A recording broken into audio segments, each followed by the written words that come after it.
Hey guys, Simon here, and Bioshock 2! Yes, Bioshock 2. So, I finished the Bioshock 1 playthrough not too long ago, and I guess we're moving on to the second game. I mean, the first one was mostly a playthrough and a little bit of architecture, and I'm gonna try and keep going with the architecture bits, even though it might end up being just a small part of these videos. I still think it's quite important. Or it's important for me in terms of level design and architecture and all that. But anyway, I was thinking about the difficulty. I'm thinking I'll do hard again, but I remember this game being more difficult than the first one. I don't know how that will turn out, but I guess we'll see. So the second game, I think, wasn't as well received as the first one. Although I think most of that was because the expectations were so high after the first one. Like, the way I remember it, the second game was very good. But, you know, the first game made such a huge impact at the time that it's a difficult thing to follow. You know, we'll start off with the cutscenes and we can sit through this. And I guess I'll let the story play out. I won't spoil anything. And I mean, you can see what's going on here with the cutscene and all that. What else do I have to say? Yeah, so the game I think is more difficult and less memorable the way I remember it. Although we can investigate that a little bit more as we play through it. Look, Daddy, it's you. She's got a really big head, by the way. Let's go out to play, Daddy. And an English accent. Oh look, there's me. Look at me. Like a one-eyed golem.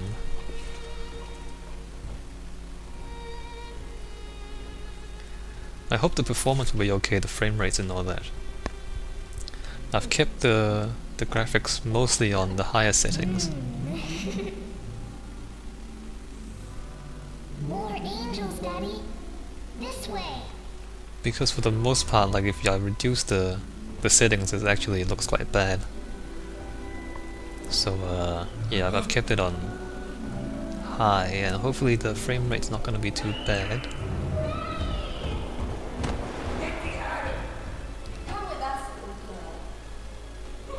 Oh, really? That's what I think about that. Oh look! You have plasmids.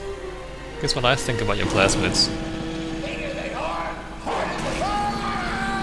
That's what I think about your plasmids. A woman? No problem. Smack you anyway. Oh no, what's that? Oh no! There we are. Look at Eleanor. This is not your daughter. Do you understand? Her name is Eleanor, and she is mine. Now, kneel, please. Won't you kindly kneel? Remove your helmet. I've seen this before, I've played this game before. I think twice. Take the pistol. Place it against your head. Oh no, what's going on? What's going on? Would you kindly take the pistol? Look at Eleanor. Fire.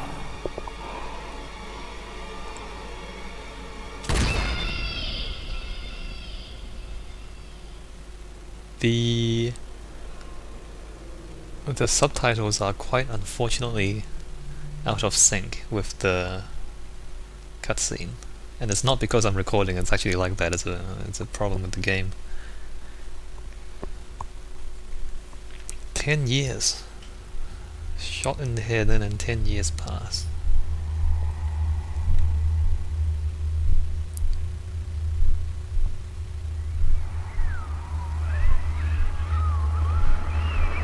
Can you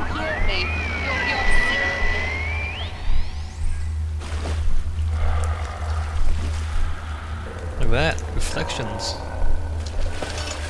Look at those fancy graphics going on. So the story is you were one of the earlier designs for Big Daddies, and so you are somewhat different from the ones that you encounter in the first game. And you lost your life after you got hypnotized, and then now you're being brought back in the Vita Chamber. And so when you were alive, the city was going quite well, and now the city is falling apart. So the first game happened in between the events of that cutscene, basically. Yeah, the Vita Chamber brings you back to life. I guess, let's see. That's a strange place for a Vita Chamber, to be honest. I mean, you'd expect the entrance. This should be some sort of front door to a facility because everything's symmetrical and facing us. And there's a fountain facing this way, but it's not a front door, it's actually a Vita Chamber, so a little strangeness in the architecture already. And that seems really loud. Did I adjust the audio? Yeah, 2? No, that should be fine. Okay, hopefully that's okay. I'll have to check later on.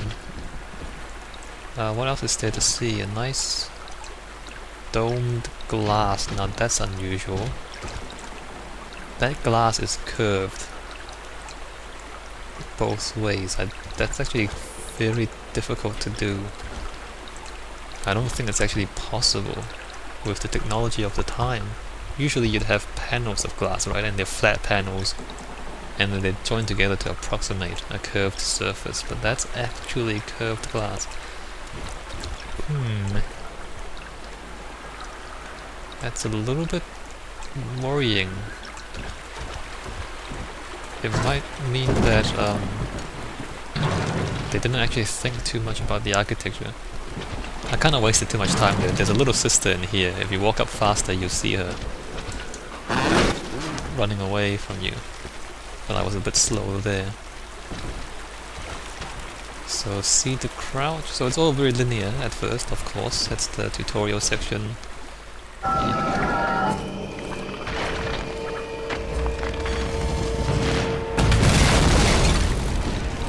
And in addition to the tutorial, you're also introduced to that thing.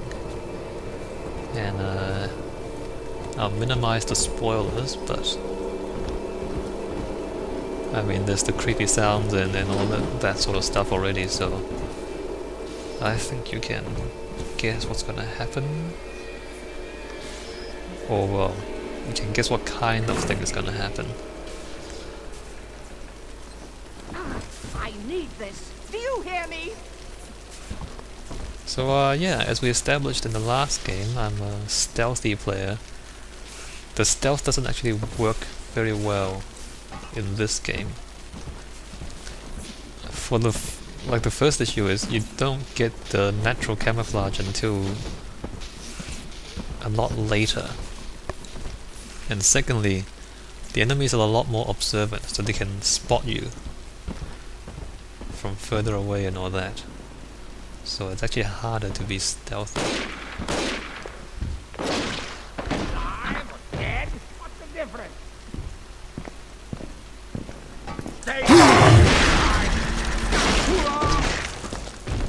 So yes, we use our drill. Wait, did he drop a gun?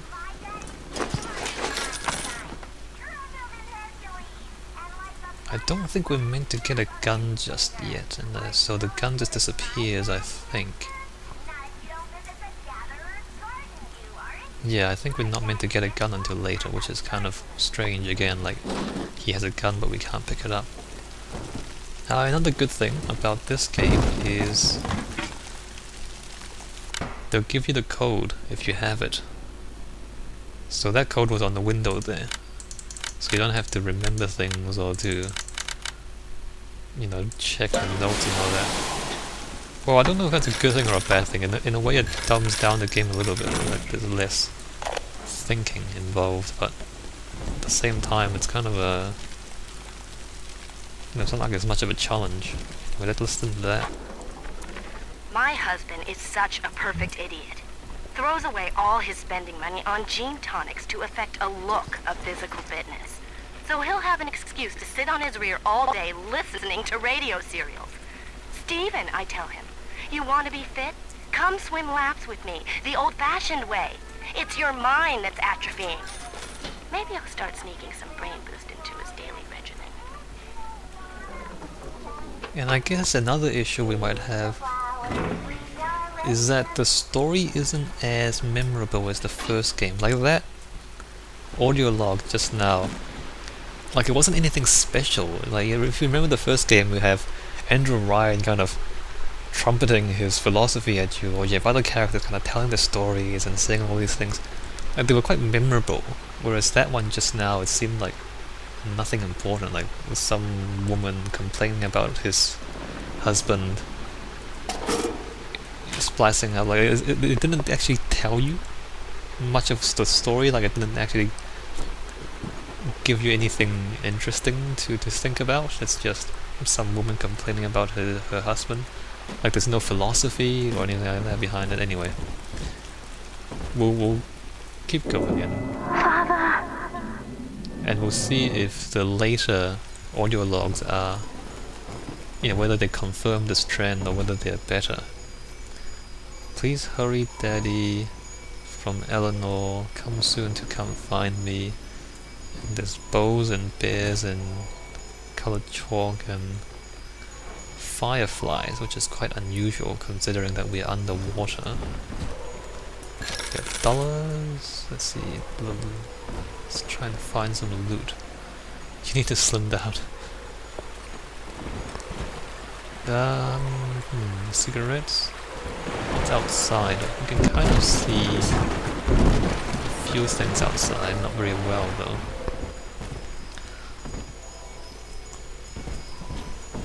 Let's just make sure we grab all the loot before we go pick up the plasmid.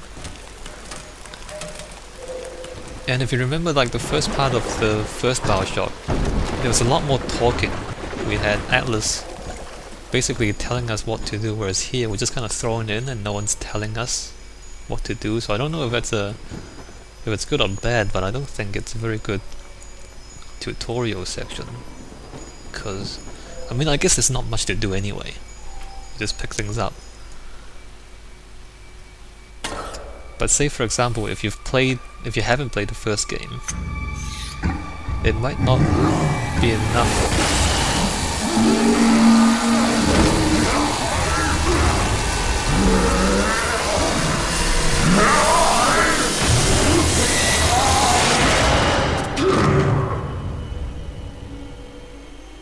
Daddy was sleeping for such a long time, and Eleanor has missed you.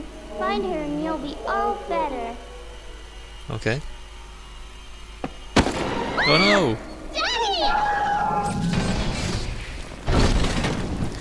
So in the first game you had Atlas kind of telling you it's okay, it's okay. The first time you get a plasma, there's a real kick in the... what did he call it? A real kick from a mule? That's the expression he used. Like, the game used Atlas to guide you through learning about plasmids. Whereas here, no one said anything. I mean, obviously if you've played the first game, or if you know the first game, then you know what's going on here. You got a plasmid, you can throw electricity now. But the game's not teaching you that. Like, it's almost like it's repeating the same thing. You're going in, you're finding your first plasmid, and it's the electro bolt. But the game's not quite doing as good a job explaining things, and I wonder if they explain it, is that annoying to the people who know already, who've played the first game? But then if they don't explain it, is it like too difficult or too cryptic for the new players? I don't know.